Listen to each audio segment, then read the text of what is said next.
Hi. So I am away, and I realized that I didn't get to tell you that I was invited to the Biden, Obama, Clooney, Roberts, Jack Black Democratic event in Los Angeles the night before I left.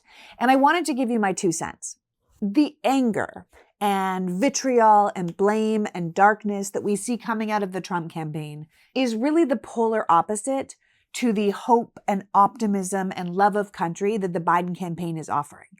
Not once did anyone talk about who we're supposed to hate or blame or punish. The entire evening was actually about coming together. They had performers from all over the nation. It was really inclusive and quite moving, and a love letter to the country as a whole. The main conversation with Obama and Biden, which was hosted by Jimmy Kimmel, who did a great job, was about looking for solutions and finding the united in the United States of America again.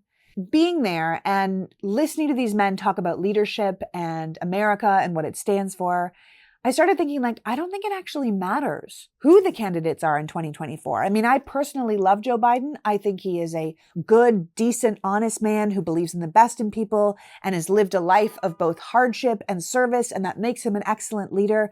But I don't think it really matters if you like him or not. I mean, ultimately, your vote will decide who gets to choose the next 2 Supreme Court justices. And watching what the court is doing right now, I mean, that should be enough to get you out to vote. The vote is going to be about your core values, who you believe Americans are and what you believe this country stands for. I mean, it's either performative politics where someone tells you exactly what you want to hear, or it's real politics where you realize that sometimes you're going to have to hear things you don't want to. It's about freedom. And are you going to have rights taken away, or are you going to have rights saved? Your vote is going to come down to a party that wants to help the American people and continues to show that with their legislation and their actions, or a party who just wants to help themselves, which we can see exactly the same way. Essentially, you're voting to see if our institutions will hold, Department of Education, Department of Justice, or if we're going to destroy them. And I mean, ultimately, you're voting on character. You're deciding which party has put up a candidate with the moral compass to lead the type of nation you want to be a part of. At one point, Obama said that we have normalized behavior that used to be disqualifying. And he reminded us that the presidency is not a one-man job. It's a relay race where each president passes the baton to the next president who will hopefully build on their successes and not destroy them. That no one president can get everything done.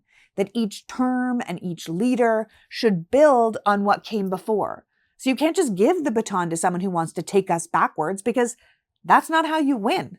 Finally, Dr. Jill Biden, who I just love, told a story about when she was young and she punched a boy who was bullying her little sister.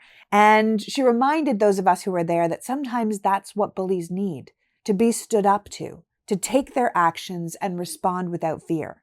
That although she might be a grown-up now and knows better than to resort to physical violence, metaphorically, it still works to meet a bully where they are and say, no more.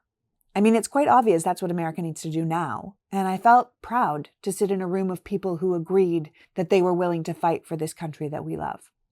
The whole night was kind of a rally, so don't say we didn't have them. I mean, we might not have flags and boat parades, but I'm telling you, the Democrats are here and they are serious. And they're really ready to not let the country be bullied anymore. The whole thing was incredibly hopeful, and I was very proud to be there.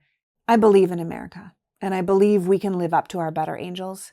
And that night reminded me that there's lots of people who believe the same thing.